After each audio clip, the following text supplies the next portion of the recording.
So last class session, we left off with the Everglades and the Miccosukee tribe case and the fact that the EPA adopted a unitary waters rule. It's part of its water transfers rule. Okay, so water transfers rule, unitary water policy, which basically says that when water is transferred from one sort of subunit of water to another, from one water sort of sub-body to another, and nothing is done to it. I mean, it might go through a conduit of some sort, a pump, a pipe, or something, but there's nothing added to it.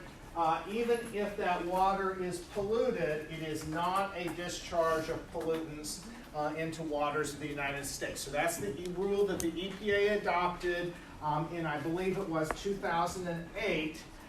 It has been challenged.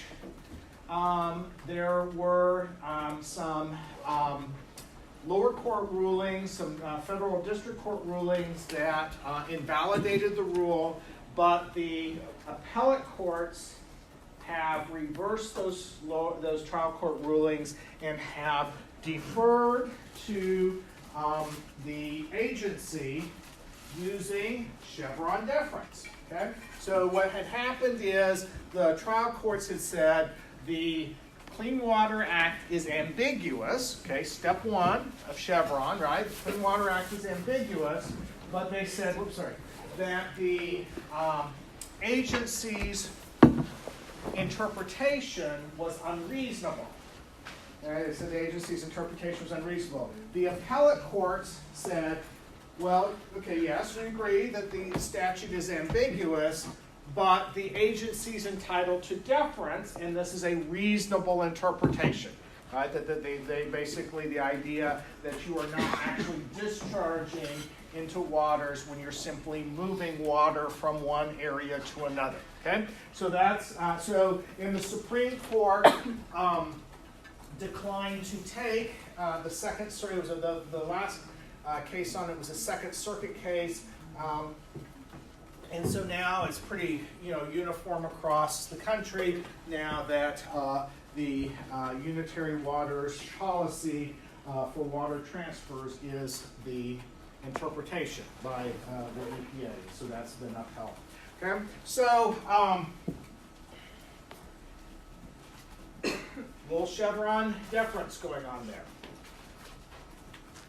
Part of what's going on with that unitary waters issue is, certainly addressing the question about what constitutes a discharge of a pollutant, but it also starts getting us thinking about what counts as waters of the United States. So we briefly touched on that earlier with the Clean Water Act, but we've been sort of holding off at really addressing that because the issue comes up very intensely in the area of wetlands. So one of the things that the Clean Water Act does is it aims to protect wetlands from degradation and development, because development of wetlands is the addition of dredge or fill material to waters of the United States if the wetlands are considered waters of the United States. And so that's the question, is which wetlands are. This is section 404 of the Clean Water Act, and there's an entire regulatory scheme embedded just in section 404. And the authority, primary authority, unlike the rest of the Clean Water Act, the primary authority is in the U.S. Army Corps of Engineers. U.S. Army Corps of Engineers, because the U.S. Army Corps of Engineers was historically the entity, the agency charged with dealing with dredging of waterways, of waterworks that were, building of docks and marinas and that kind of thing along our waterways. And so they have primary authority. The EPA has secondary authority, and as you will see, it includes the potential to veto, the authority to veto a permit that has been issued by the Army Corps of Engineers. The whole point of 404 is to address a serious problem in the United States, which has been the historic loss of our wetlands. And so here's some pictures. This is these are the shorelands near the Great Salt Lake in Utah. I'm not exactly sure where this is. I think this is in the northeast. This is out at the parklands of Floyd's Fork, right beside the walking trail, and this is the Florida Everglades. This gives you a little bit of a visual of freshwater wetlands, so you can see rivers and streams, ponds, bogs, swamps, marshes, wet meadows, and vernal pools. A variety of different types of wetlands. It is not, I want you to sort of get a feel for the fact that there are various types of wetlands, but you don't have to master this. This is, this is really more ecology and hydrology than it is law, but I want you to get a feel. This actually comes from the US EPA, and I think actually the Army Corps of Engineers has a publication similar that identifies the various types of wetlands. But, when we talk about marshes, right, so that is a variety. You can have tidal or coastal marshes and non-tidal with freshwater and wet meadows and that sort of thing. Swamps are yet a different type. Bogs, and then fens. Fens, by the way, are what makes them different is that they are the water comes from springs from groundwater bubbling up.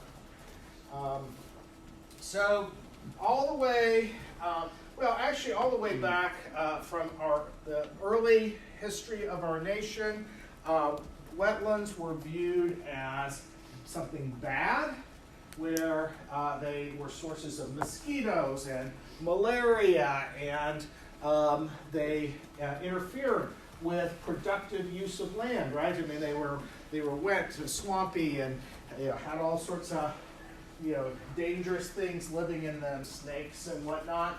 And they also were fertile land that could be turned into farms, that could be developed alongside rivers and streams and lakes and that sort of thing. And so in the early part of our nation's history, in the sort of colonial and early republic period, you actually might forfeit ownership of your land to the government if you did not fill in wetlands. Okay, so there were actual property forfeiture laws. All right, so we have all this sort of theory about private property rights and the intent of the founders and blah, blah, blah, blah, blah. But really, at the time of the nation's founding, private property rights were more vulnerable, because if you didn't do certain things that served the public benefit, you could actually just plain lose your property to the government. And that included these forfeiture laws for failing to fill in wetlands. And they viewed wetlands as being bad. And so there's this case from 1900, U.S. Supreme Court case, Levy case, where it says that the police power is never more legitimately exercised than in removing the nuisance of wetlands. Okay? So that wetlands were viewed as a nuisance. Okay? Now we know, so this you get almost a century later, the Supreme Court says, well actually no, this is the Seventh Circuit, but the Supreme Court bought into this as well, in Hoffman Holmes, that wetlands are not nuisances. They're incredibly important to human beings, to wildlife, to ecology, to a society, to our economy. Wetlands promote biodiversity. So most of our fisheries, most of the part of our economy that is based on fishing at all depends at its core on wetlands. This is where the food chain starts. And so if we don't have wetlands, we don't have fish, we don't have, the whole food chain itself sort of falls apart. Okay, so wetlands are very important in that respect. And that's, I don't know, I can't remember the number off the top of my head, but zillions of dollars to the economy. Okay, but more broadly, biodiversity generally.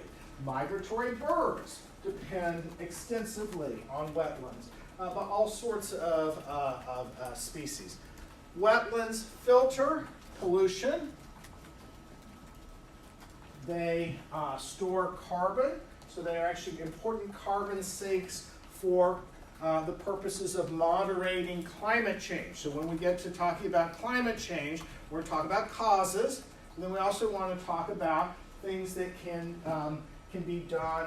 Obviously, reducing our emissions of carbon into the atmosphere is one part of it, but also increasing the amount of sequestration of carbon. Sequestration means that we're storing carbon. Okay, so trees do that, but wetlands play a big role. By the way, you hopefully noticed this earlier, prairie grasslands also sequester carbon. Okay, so just point that out from our earlier study. Wetlands moderate water flow and store water. They store floodwaters. Okay? So wetlands are, and then finally they control erosion. But especially when we think about the storage of floodwaters, the holding of floodwaters, and the filtering of pollutants from those waters, you can think of wetlands as nature's sponges and nature's kidneys, right? So they're filtering out the bad stuff. They're absorbing all that flood water.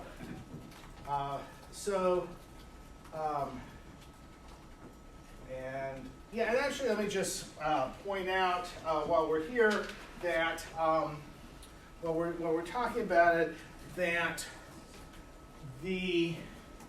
obviously the breaches of the levees around New Orleans during Hurricane Katrina caused the flooding, but one of the major reasons why those levees were under such great stress was the loss of those coastal plain wetlands in and around the New Orleans area, which meant that you had reduced the amount of water storage that nature was providing in that area, right? So nature now normally provides for the flood waters to be held that way. That doesn't mean there's not going to be any flooding, but you won't have that kind of intense flooding that we saw, but we had lost a lot of those. So this is a graph that shows the loss of wetlands just between the 1950s and the 1990s. Okay, so that's a 40 to 50 year period. Maybe true. Okay, so if we actually go back further, right, we can look at the loss of wetlands since 1776, for example, to the present. It's enormous. Right, we've lost a lot of wetlands, but just even from the 1950s to the 1990s, we went from actually, I take that back. Okay, I take that back. That is not this graph at all. Sorry. This graph actually is about how our annual net loss has decreased over time. Okay, this is our annual net loss. So during the 1950s and 1970s, we were losing almost 500,000 acres of wetlands per year to development and so on and so forth.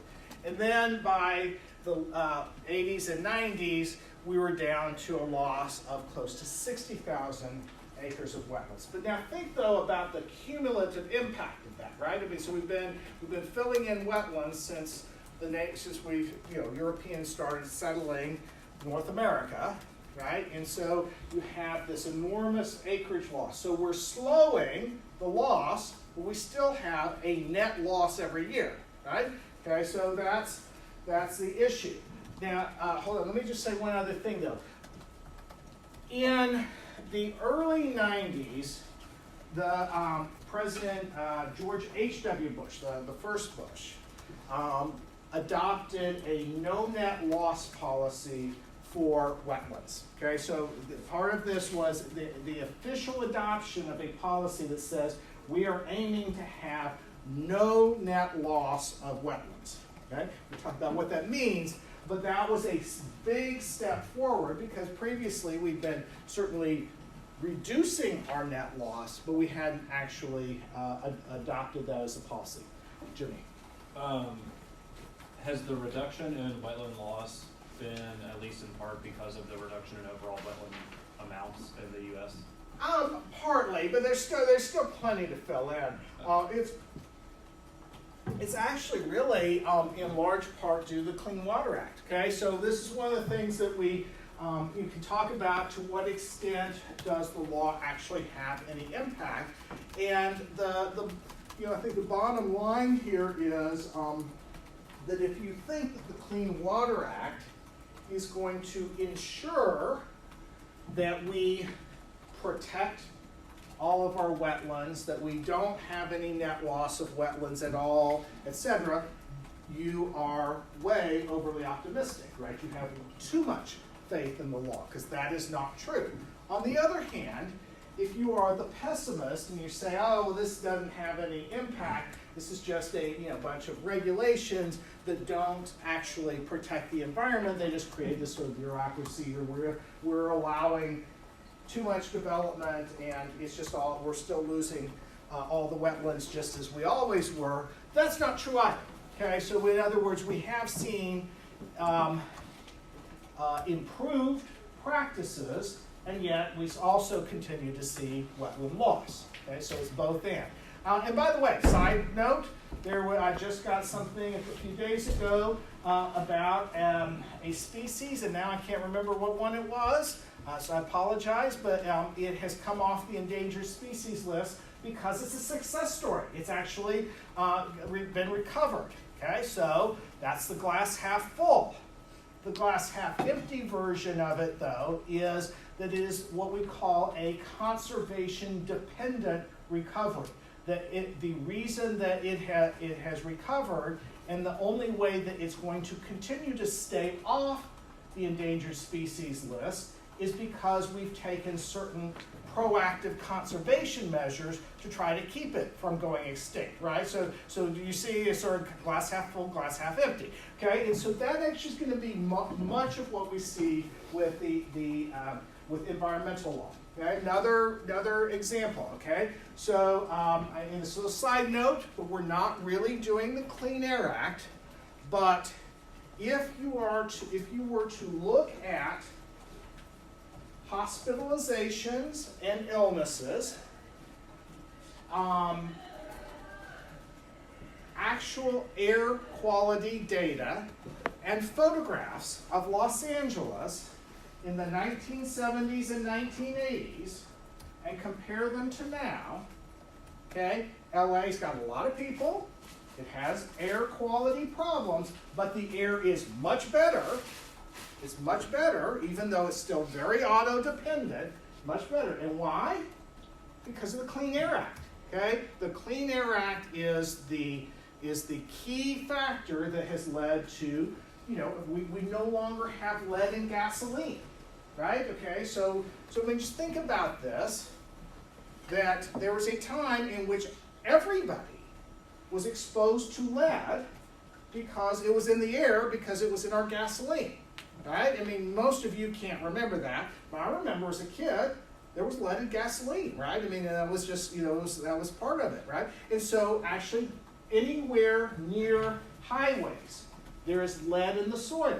Okay? Just be aware as you go out and practice law, if you're talking about some, farm out somewhere or other, in the strips of the soil on either side of the highway, there's going to be elevated amounts of lead because people drove cars that emitted lead into the air for a bunch of years, I mean, for a long time. And so that's just, but other sorts of things, improved emissions and so on and so forth. So the point here is that the environmental statutes and the regulations and the regulatory schemes that go with them do make changes. They do cause improvements. Now, we can ask, at what cost? We can ask, are they enough?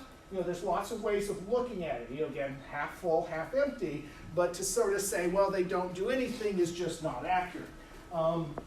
And so that's, and this is an example. So here's another, here's some more information. So we actually, from 98 to 2004, had a net gain of 191,750 wetland acres, but then from 2004 to 2009 we had a net loss of 62,300 acres. Some of that had to do with Hurricanes Katrina and Rita, which caused more than 130,000 acres of wetlands to be lost. Okay, so the destruction of the structure of the wetlands from the hurricanes. Okay. So what that says is if we had not had these major hurricane losses, we would have actually had a net gain. How's that happening? It has to do with restoration, right? Restoration activities. We are creating new wetlands and we are restoring degraded, non-functioning wetlands to some sort of function. Okay? And that's what's going on. And so that's a positive thing. However, there's a sort of a cautionary note here about those hurricanes. From discussions that we've already had that we are going to see more and more destructive major hurricanes, where that's already happening. We're well past Katrina and Rita, and we've had other losses of wetlands, right? And so forth, because we have these major hurricanes. Climate change will change this dynamic. It will interfere with our efforts to have net gains. Another sort of problem has to do with the fact that this is just all about quantity of wetlands, the amount of acres. When we actually talk about wetlands, what wetlands do for us, their function or their value is much more important. Okay? And so that's one of the challenges here, is that we're not really measuring whether these wetlands are producing the kinds of functions and values that the wetlands we've lost did. Okay, so what happens is we have these natural wetlands, these nature-created wetlands. We build or develop or fill them in, and to offset that, to mitigate that loss, we create new humanly created wetlands.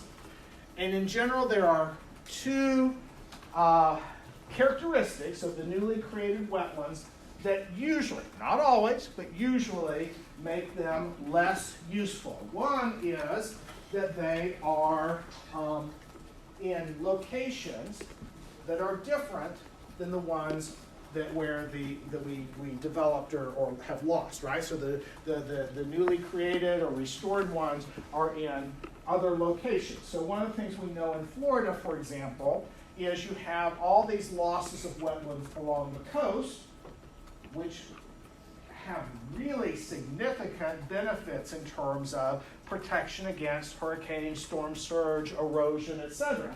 And instead, what we have is the offsetting, the mitigating wetlands are inland, okay?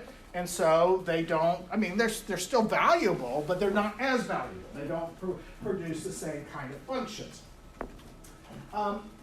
The other thing, so that one is just location. The other is that in general, human-created wetlands fail at a greater rate. So yes, we might have those acres, but 10 years from now, those wetlands may be non-functioning or poorly functioning. They may have failed. Why? Because it's very hard to create something that nature created, to make it work the same way, right? Okay, so one of the sort of classic examples is that I did a study with a couple of my students and some other researchers of the Anacostia River watershed in Washington, D.C. and Maryland.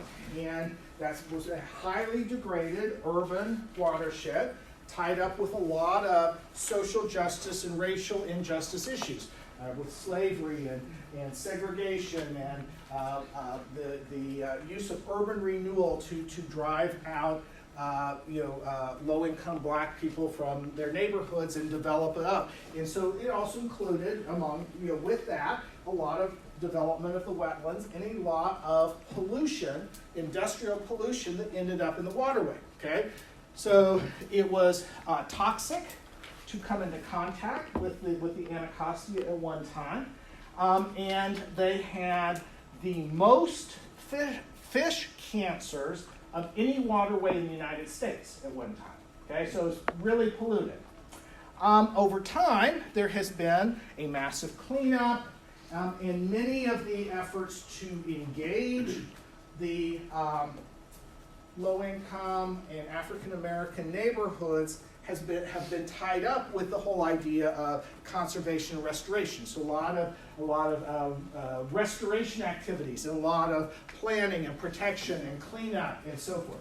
And so one of the things that came about as part of that planning process, so watershed governance, which we're going to talk about on Wednesday, was that they decided to restore these historic wetlands in the DC area on the Anacostia, and their first efforts failed miserably.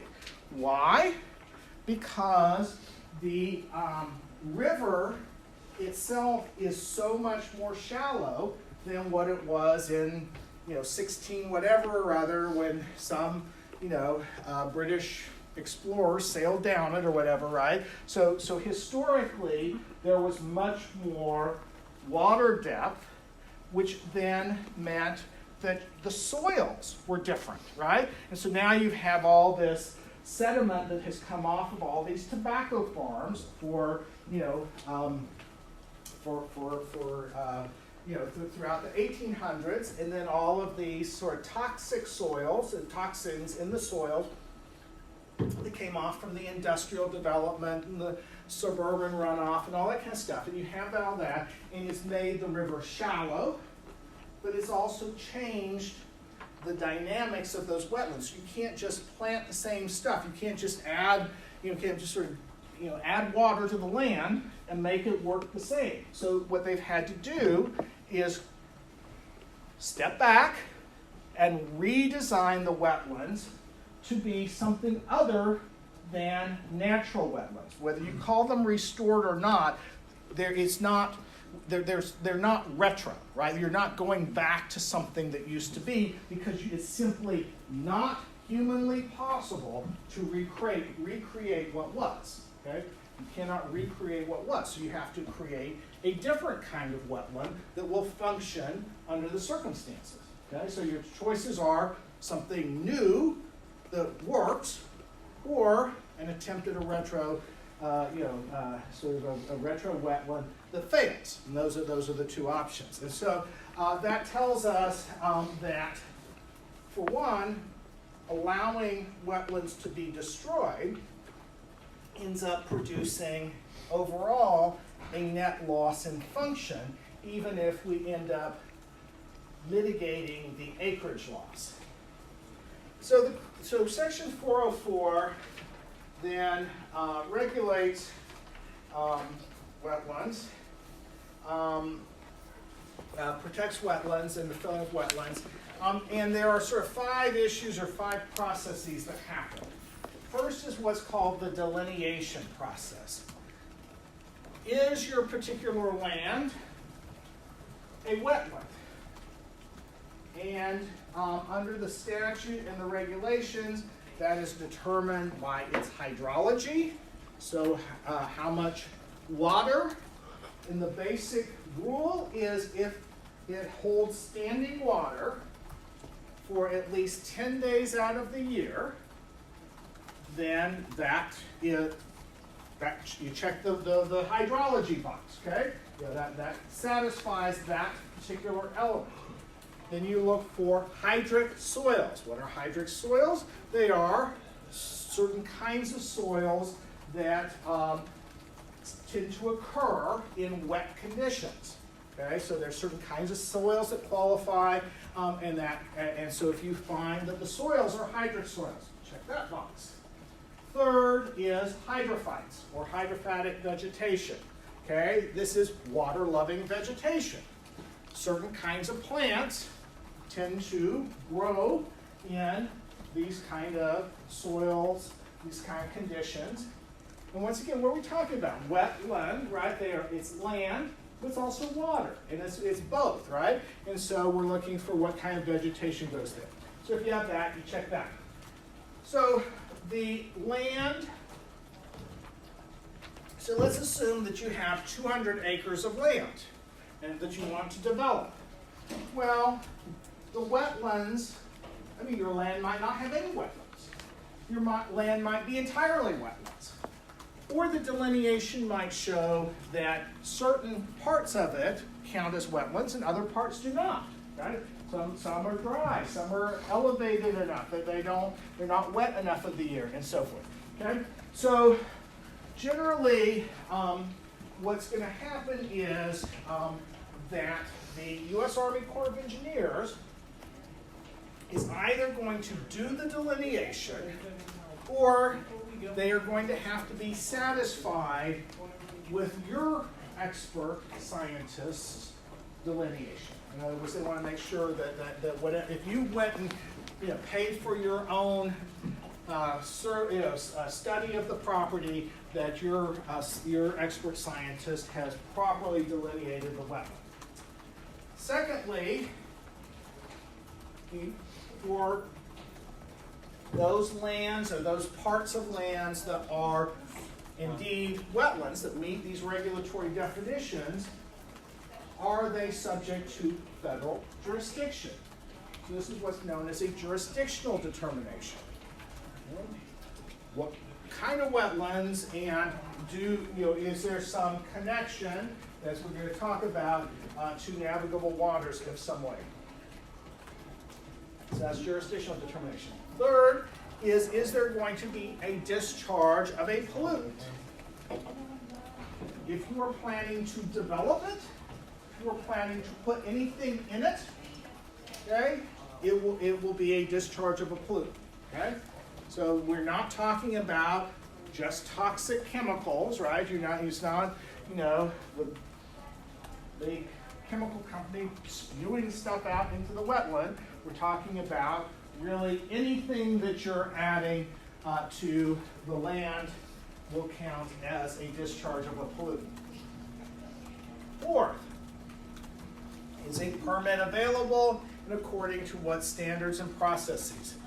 So this is the Section 404 permit, sometimes called the Section 404 dredge and fill permit. Okay, and we'll go into the standards and processes. And the final step is, can a citizen or citizen group sue the government regulators and or the polluter for alleged violations of the Clean Water Act? What will be the standard of judicial review and what remedies will be available? So let's look at the regulation.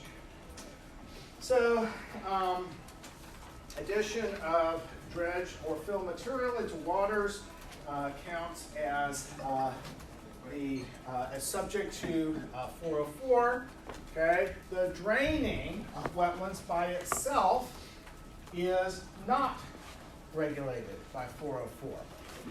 Okay, so draining of wetlands by itself is not regulated by 404, but there is something called the Swamp Buster Act. Okay, it's one word, Swamp Buster, and that is if you are a farmer and you get certain federal support under various farm bills and so on and so forth, you are prohibited from draining wetlands, okay? Because as a condition of the federal financial support that you get, okay? So that's called Swamp Buster.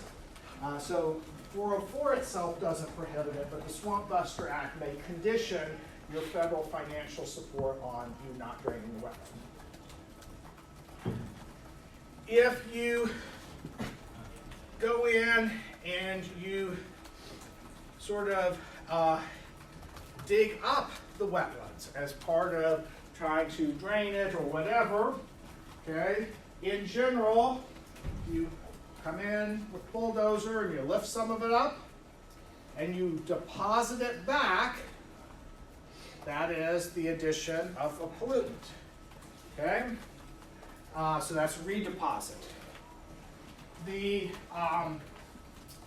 But if it's incidental fallback, okay, so you're taking stuff out, say you're taking some water and soil out, and you're not putting it back in, there's a little incidental fallback from the machinery, okay, that is not the addition of a pollutant. Okay, and don't worry about the Tulloch rule in these cases. This is actually from a time when we read those cases and so forth. The main point here is that the courts have required the EPA to draw a line. They've said incidental fallback is not what Congress meant when they said addition of a discharge, but redeposit is. And the agency has to draw some line using its expertise and considering all the relevant factors in the evidence and so forth. There's some limited exemption for the plowing of fields. Okay, basically the plowing of fields is a limited exemption. So the basic structure here of 404 permitting is, first of all, the wetland, you do the delineation, the jurisdictional determination, then you determine if the activity is regulated, if the landowner or developer then applies for a 404 permit, and they have to define the purpose of their project. What we're going to see is that definition is really important. If you are a lawyer and you are working with somebody who is going to apply for a 404 permit, you are better off, and your client is better off, if you start working with them before they ever apply, so that you can help them define the project's purpose in a way that will help them get their permit. Okay? So how the project is defined is terribly important. We'll see that in just a second.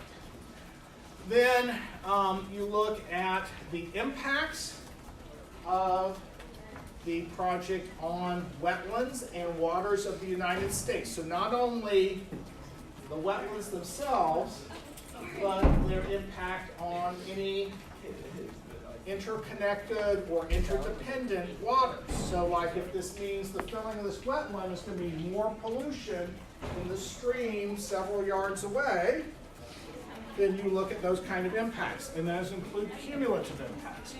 Multiple, there's going to be a lot of development in the area. We look at the, hey, we've got 10 different residential subdivisions going up. We're going to look at all of those impacts. Then you have to assess alternatives.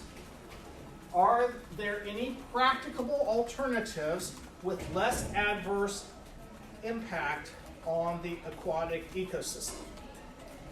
Are there any practical alternatives with less adverse impact on the aquatic ecosystem? If so, you cannot get a permit. Okay? If so, you cannot get a permit. And but there's and moreover, if your project is not water dependent, so like if you're building homes or you're building a shopping mall or whatever, the project is not water dependent, that means that there is a rebuttable presumption that there are practicable alternatives. So what does that mean? There's a rebuttable presumption that you don't get any permit. Right? Okay? So this looks very daunting.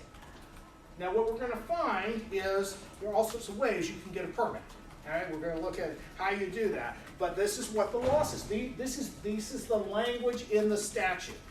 You have to minimize the impacts on the wetlands and the waters. Then you have to mitigate your adverse impacts. Okay, how are you going to mitigate adverse impacts? Well, we have a no net loss policy. What's that mean? It means that you have to create or restore wetlands elsewhere, right? Might be on your property, but you have to restore or create other wetlands, okay? And as we know, that often happens somewhere else. The general rule now is a 4-to-1 ratio, okay? So for every acre of wetland that you destroy, you have to restore or create 4 acres. Okay, 4-to-1. Okay, why? Well, partly to deal with the differences in function. We just do more because we're losing the natural function of these, okay?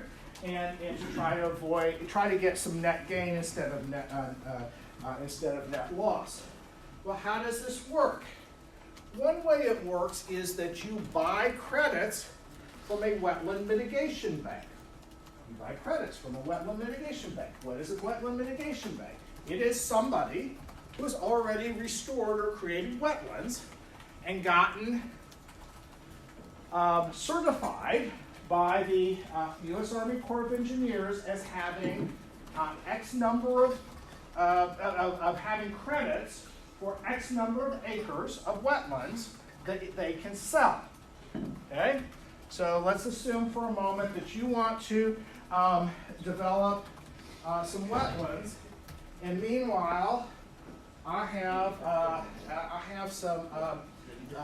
horse farm out in Oldham County, and I have decided one way that I can actually get some money out of that horse farm, and I like it, it's pretty, it's pastures, but one of the things I can do is restore some acres of wetlands out there, or create some acres of wetlands out there, right? Horses like it, fine, good, right? And so I create some acres of wetlands, and I go to the U.S. Army Corps of Engineers, and I get certified for that. And I turn myself into a wetland mitigation bank. Okay, so we're not talking about, you go down to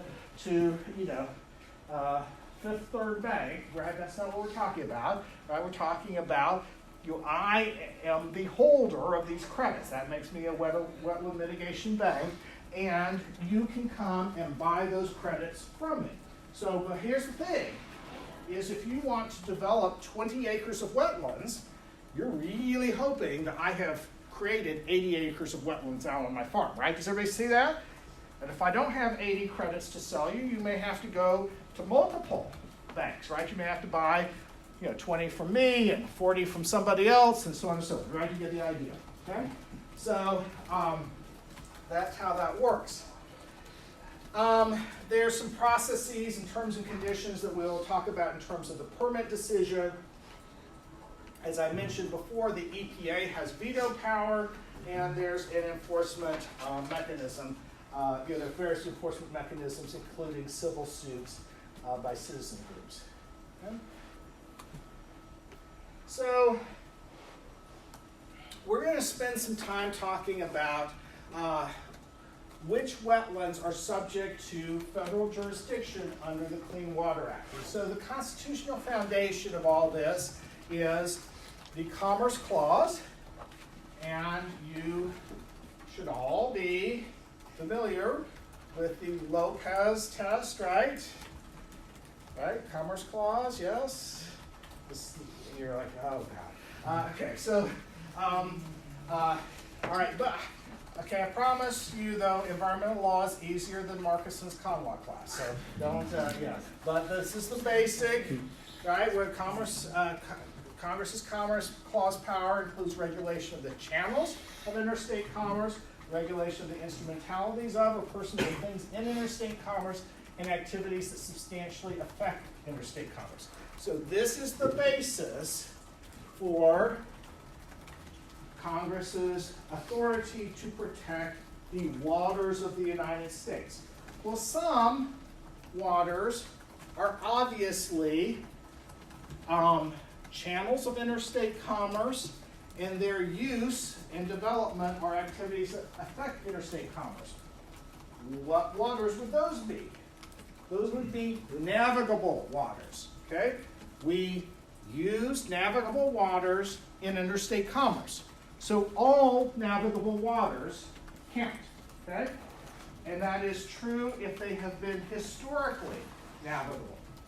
Okay? So there's a case, I think this was Utah or Montana or someplace or other, Idaho, one of those places out there. But the point was, if historically the timber companies floated a log down the stream, that makes it navigable. Okay? And so therefore subject to the Congress's authority to protect. Okay? But wetlands are never mentioned. Right? Wetlands are never mentioned in the statute. And so it talks about waters. But if we don't protect wetlands, we are adversely affecting navigable waters. But the question is, how many wetlands? Where? What kind? So in terms of defining the reach of 404 jurisdiction, we look at the statutory language, we look at the language of regulations that the agencies develop, case law, and then also the U.S. Constitution, where the limits of congressional power. So here's the Clean Water Act. Right? Any pollutant to navigable waters from any point source. Navigable waters means waters of the United States, including the territorial seas. Okay, so the thing I want to point out to you is the Clean Water Act is immensely unhelpful in defining its own scope, right? This is part of why we have so many cases and so much conflict over this, is, okay, waters of the United States are navigable waters, and navigable waters are waters of the United States. That doesn't help us at all, okay?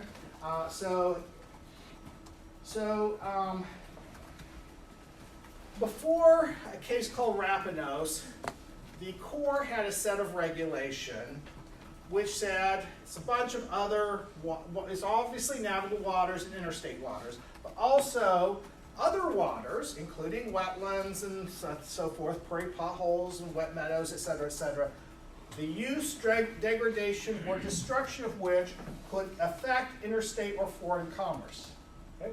By the way, notice natural ponds. What does that leave out? Artificial ponds, humanly created ponds, right? So we're not regulating the pond that you create yourself, okay? Tributaries of jurisdictional waters, wetlands adjacent to waters and tributaries, and ephemeral streams and drainage ditches with perceptible high water mark. Okay? So this is before Rapinos. So lots of things count. And so this is where you have a wetland that is adjacent to a lake. If you fill that wetland, it will have a direct adverse effect on water quality in the lake. Okay, we know that. There's no question about that. If you fill that wetland that is immediately adjacent to the lake will become more polluted as a result. So here's a non-navigable stream that is a tributary to a navigable water. So this is a lake, it's non-navigable stream. Non-navigable stream is a tributary to a navigable water. Okay, this is basically the Mono Lake case, right? Those feeder streams were non-navigable, but the public trust applied to them because they were the source of water of Mono Lake, which is a navigable body of water. Okay, right? Does everybody see that issue? So, but then what happens when you have a wetland that is near but not immediately adjacent to a navigable water? Does that count? Right? The plot thickens. Okay? What happens when you have a wetland that is connected by a channel, a humanly created channel that goes to a navigable water? Does that count? More questions. So, our history with the Supreme Court starts with all the way back in '85 with Riverside Bayview Homes, where the Corps' interpretation of waters of the U.S. as including adjacent wetlands that are adjacent to navigable waters, that's reasonable. And It was part of a larger wetland area that was adjacent to navigable Black Creek, and the Supreme Court says Congress intended to regulate wetlands adjacent to navigable waters because they are inseparably bound up. Okay, so that's a good phrase that they said, inseparably bound up with the waters of the United States. Okay, and so therefore the Corps' interpretation of the Clean Water Act is reasonable. Right? So you're looking at the language of the Clean Water Act, you're looking at the scientific evidence of the ways that adjacent wetlands affect navigable waters, and the court is deferring to the interpretation by the agency, Chevron deference, right? It's a reasonable interpretation to say that adjacent wetlands are Congress intended adjacent wetlands to be regulated. Then you get the Swank case, Solid Waste Agency of Northern Cook County, and the Swank case had to do with a gravel quarry in the Chicago area. Okay. So first of all, it's Chicago, right? Okay. All right. So I have biases, but it's Chicago. It's cold. It's it's corrupt. It's Chicago. Mm-hmm. All right, but aside from that, it's a gravel quarry. Okay, it's not anywhere close to any navigable waters. Okay, they dug gravel out of it, but they quit digging gravel out. What happens? Over time, water fills. Okay, and Chicago's not Las Vegas, right? There's going to be plenty of water that ends up in that quarry, in the bottom of the quarry, over time, and it's become like a little lake or pond or reservoir in the bottom of it. So what's going to happen? That water is going to have that quarry is going to have standing water for more than 10 days out of the year. Hydrology, check. Okay. It is going to have soils that hold that water, hydric soils, check. And what's the third thing that's going to happen? Over time, you are going to find growing in the bottom of that quarry hydrophytic vegetation, right? Or hydrophytes, right? Check. We got all three. It counts as a wetland. But is it subject to federal jurisdiction? Okay? And so the Army Corps of Engineers says yes, because part of what we're doing here is implementing our authority under the Migratory Bird Treaty Act.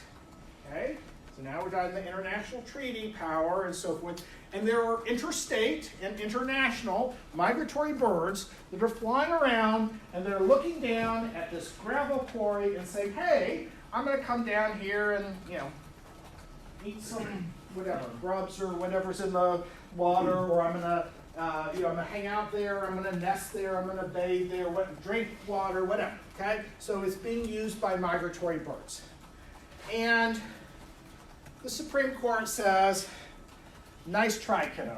This is of course not. This is not navigable waters, okay? The gravel quarry is not waters of the United States. It is beyond Congress's intent to regulate, under the Clean Water Act, this isolated gravel quarry that has become wet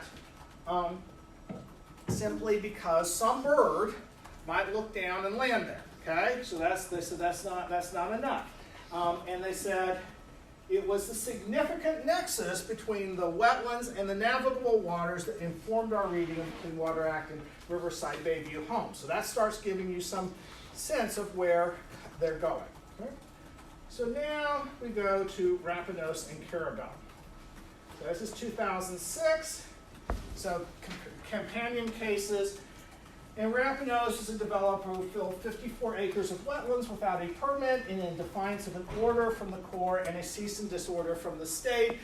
So they got into a lot of conflict and so forth. And there were 3 sites that had wetlands that bordered on or had a surface hydrological connection to the Pine River, which was non-navigable, or other non-navigable tributaries of navigable waters. And so the Corps says, hey, the wetlands don't need to be directly adjacent to the navigable waters. They could be adjacent to a tributary. And so there's some bad actor stuff going on here with Rapinos. There's a consultant, and Rapinos orders the consultant to destroy the report because he didn't want to be subject to this. So this is a little bit like the shoot, shovel, and shut up kind of thing we talked about with the endangered species, right? He's trying to get out of this. And there's civil and criminal legal actions brought against Rapinos. And the Sixth Circuit found the wetlands to be jurisdictional. Now, y'all know that the Supreme Court picks certain cases based on the facts of those cases. If they have decided they're going to make some sort of pronouncement, or they're getting ready to make some sort of pronouncement about the law is this, or their law's changing, or whatever, they find certain things. So, right, y'all know that Brown versus Board of Education, they made the lead case Topeka, Kansas, for the very point that, okay, if we have segregated schools in Topeka, Kansas, right? We're not talking about Alabama. We're talking about Topeka, Kansas, right? Then, you know, this is a issue that we're going to address nationwide, right? Okay, and Lucas versus South Carolina Coastal Council, right? The takings case. They purposefully picked a case where the trial court had found that the land had been rendered valueless by the regulation. Why? Because it's a factual finding, and all the appellate courts, including the Supreme Court, are bound by those factual findings unless clearly erroneous. So they sat there for a few years waiting for the right case to come to them for those facts. For women, well, if you're right, but the case that they wanted, the facts that they wanted. So one of the things I think is going on here is Rapinos has been criminally charged for violating the Clean Water Act. Okay, so I think part of what they're saying is, hey, you know, you might go to jail for developing your wetlands that are not, adjacent to navigable waters. Can the Corps do that? So Carabel was a little bit less salacious case. There was but the facts here are the wetlands were physically proximate to but separated by a berm from a tributary to a navigable, in fact, water body, and the navigable, in fact, water body was about a mile away. And there's a ditch and so on. Okay, so here's a picture of one of those scenarios. And so here's Rapinos on his property. That's the wetland. All right, that's an overview of Pine River. So you see the Pine River, there's non-navigable stream. This is where Rapinos is developing. So, right, we're no longer talking about the gravel quarry, right? I mean, so this is development right along this stream, which is going to end up in a navigable water. And this is where he dredged the ditches and filled the wetlands, and this is drainage ditch, and this is Carabel's wetlands. Okay, so what was the outcome? So it was 4-1-4, okay? And so Scalia, Roberts, Thomas, and Alito were the plurality, Kennedy was the concurrence, and Stevens, Souter, Ginsburg, and Breyer were the dissent. Okay, so plurality. So they say wetlands are waters of the United States only if the adjacent channel contains a relatively permanent body of water, okay, so no intermittent or ephemeral flows, and that is connected to traditional interstate navigable waters, and the wetland has a continuous surface connection with that water, making it difficult to determine where the water ends and the wetland begins. Okay, so that is what the Supreme Court, the plurality says that Congress intended in terms of wetlands that count as waters of the United States. So basically they're saying you have to have some continuous surface connection to waters, to navigable waters. Okay, so they say, hey, seasonal rivers count. Streams, rivers, or lakes that might dry up in extraordinary circumstances, such as drought, count. But intermittent or ephemeral flows in channels do not count. Well, not going to be wet meadows, storm sewers and culverts, directional sheet flow during storm events, drain tiles in dry arroyos in the middle of the desert. Justice Kennedy is the swing vote here. And Kennedy concurs in the judgment of the court and would define waters of the United States as waters that have a significant nexus to traditional navigable waters. And significant nexus means the ability to affect the chemical, physical, and biological integrity of traditional navigable water as determined on a case-by-case basis. Okay? So remember I told you that the purpose language about the intent to restore and maintain the chemical, physical, and biological integrity of the nation's waters, okay, that has legal significance. And lo and behold, here it appears in Kennedy's significant nexus test. Okay? And that is regardless of whether they have a direct surface connection, regardless of whether they're adjacent. So Kennedy says we've got to do a case-by-case analysis to determine whether these wetlands have a significant nexus in terms of the ability to affect the chemical, physical, and biological integrity of navigable waters.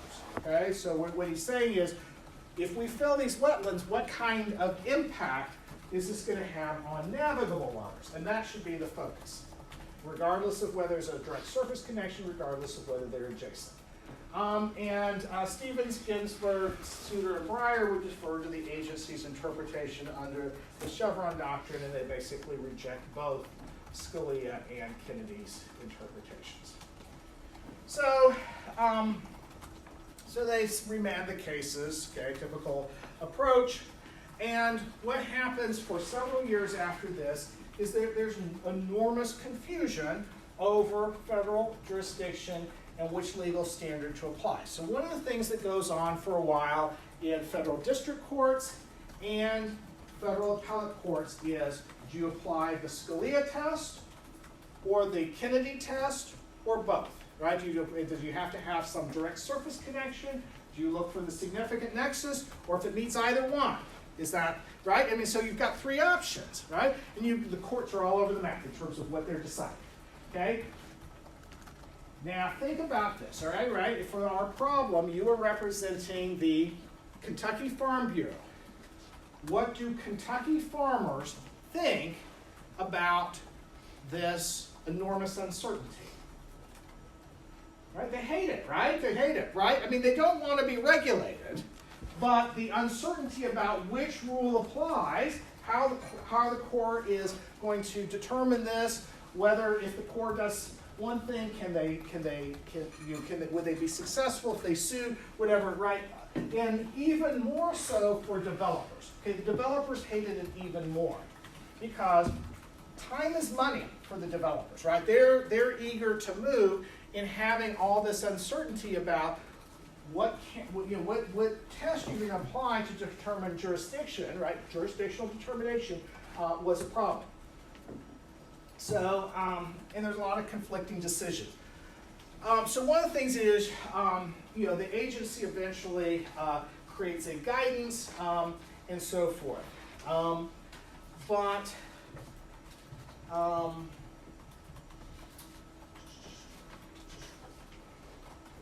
So I'm going to keep going on that. Okay, so here's the ways in which, this is just a diagram to show that there's a possibility that you could fall into, your wetland might fall into one category but not another, and so forth, okay? Chief Justice Roberts says, hey, this is going to be difficult. Chief Justice Roberts tried to steer everybody towards basically use the Kennedy significant nexus test. Right? Marks versus U.S. and Grutter versus Bollinger. The holding of the court may be viewed as that position taken by those members who concurred in the judgment on the narrowest ground. So Chief Justice Roberts, right? He's an institutionalist, right? He's concerned about the integrity of the judiciary, right? You might agree with him, you might disagree with him, but the way he approaches things is he wants to sort of say, hey, the courts are the sort of, neutral institutions, and you should respect us, and we deserve your respect. And so part of what he's trying to do here is send a signal to everybody, you should use Kennedy's significant nexus test. Okay, that's not what's happening. Okay, the reality is everybody's all in confusion, but that's what's going on there. So there's a split, blah, blah, blah, blah, blah. It says currently, that's no longer true, but ignore that. Okay, so one of the things that comes along is the Clean Water Restoration Act, which tried to define the waters of to basically amend the Clean Water Act and to define it very broadly without any limitation as to interstate commerce. Okay? It never got anywhere. Okay? So the best that happened is I think it got out of the House committee, but never even made it to the floor of the House of Representatives. And by the way, this is happening during the first 2 years of the Obama administration when the Democrats controlled the House, the Senate, and the presidency. And it never got anywhere, okay? So it tells you it's not going to happen, right? I mean, it's just not going to happen, right? The politics of it is not there, and there's some questions about whether if you strip the Clean Water Act of any connection to the Interstate Commerce Clause, whether that is even constitutional. So the Corps tried to do some sort of guidance, and that was sort of a mess. And then they tried to do another guidance, and that was sort of a mess, case by case, significant nexus, blah, blah, blah, and so forth. And so eventually what happened is they adopted WOTUS, okay, Waters of the United States Rule. Okay?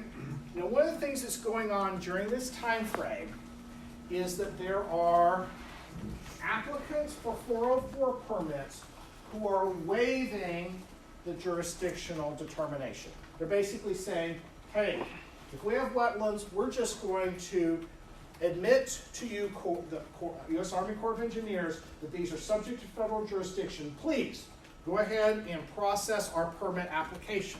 Why?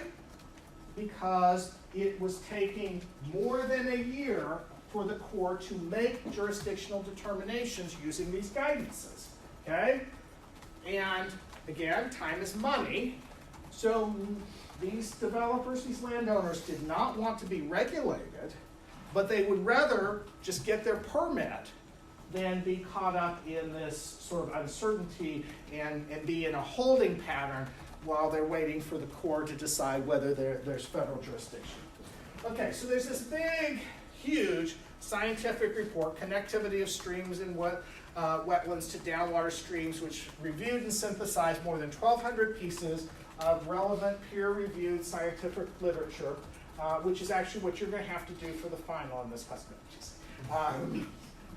But it tells you something about what happens in environmental law, right? I mean, the agency studied 1,200 or more scientific studies in order to come up with WOTUS. And it's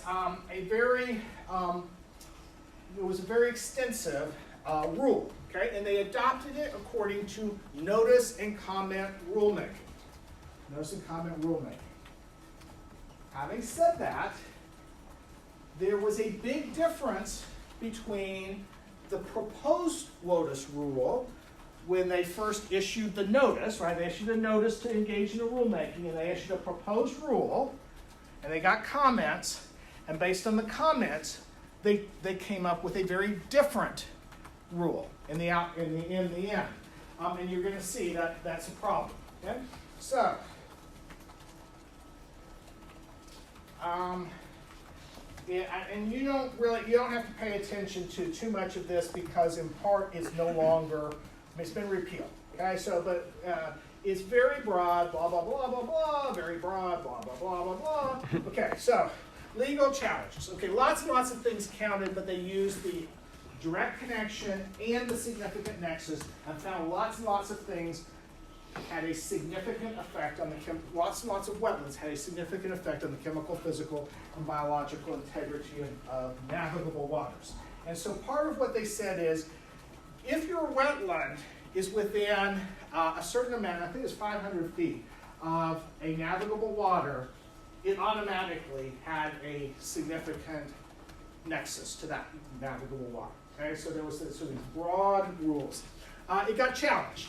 And so on one hand, it established bright lines that the regulated community and the regulators wanted, but it was very broad and applied to lots and lots of wetlands, and so a lot of states sued.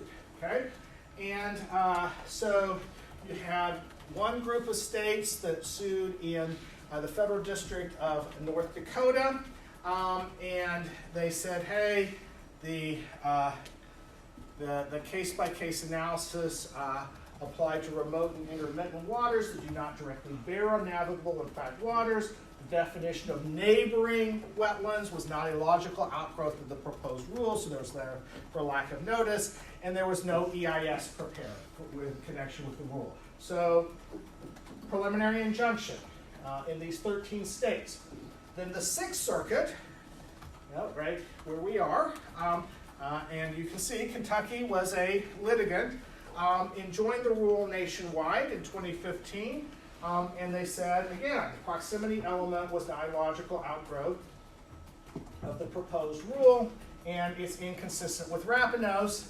And then here in that's 2015, in 2019, Texas versus US EPA, the federal district court says, again, not a logical outgrowth. The notice and comment rulemaking was not followed because there was inadequate notice to the agency, to the public, that they were going to adopt this neighboring wetland definition.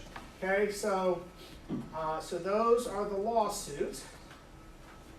But there's just recently, I mean like in the last 2 weeks, decision from the 10th Circuit that asked the parties to brief whether or not all of this litigation has been rendered moot because relatively recently the Trump administration, the US EPA and Army Corps of Engineers together have repealed the WOTUS rule. Okay? So they have repealed the WOTUS rule and replaced it with the pre-WOTUS definition of navigable, of wetlands that count as federal jurisdiction. Okay? And their intent, they initially said their intent was to replace it with a more permanent rule down the road and have this listening tour and have lots of notice and comment.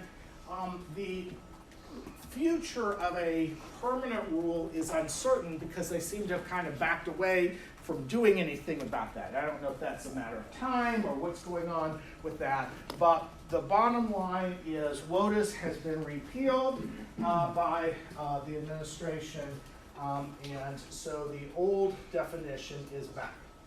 Okay, why do we care about this for our problem? Here is a map of along the Gulf of Mexico, so here Texas, Louisiana, Mississippi, Alabama, Florida, that shows coastal wetland loss. There's subsidence, right? Sediment deposition, so soils filling them up, and development. And so you see down here where the Mississippi River enters the Gulf of Mexico, right, we have between 2,500 and 4,500 acres of wetlands that have been lost, okay? So what does that mean? It means that all those nutrients that are coming down here are not being filtered out by wetlands that historically would have filtered them out, right? Okay, does everybody see that? That's that bottom line. So one more, this is our last slide. And so the other thing is, what about upstream wetlands, okay? Is it possible that we could prevent the nutrients from ever getting in the Mississippi River by using wetlands to filter them out? And the answer is yes. And look right here in Kentucky, right? There's some significant, efforts to restore and conserve and protect wetlands. And there's something called the Sturgis property, which is this huge, massive timber company property down by Sturgis, Kentucky, okay, that has been acquired by the Nature Conservancy, that is basically being restored into a nutrient filtering out massive wetland right there on the riverbanks. Okay, so that's one of the efforts that's underway. So something to think about as you know, and then like where does the funding for that come? How effective is it? How do we deal with things like climate change and protect those and deal with other sorts of sources? All right, so that is wetlands. See you on Wednesday.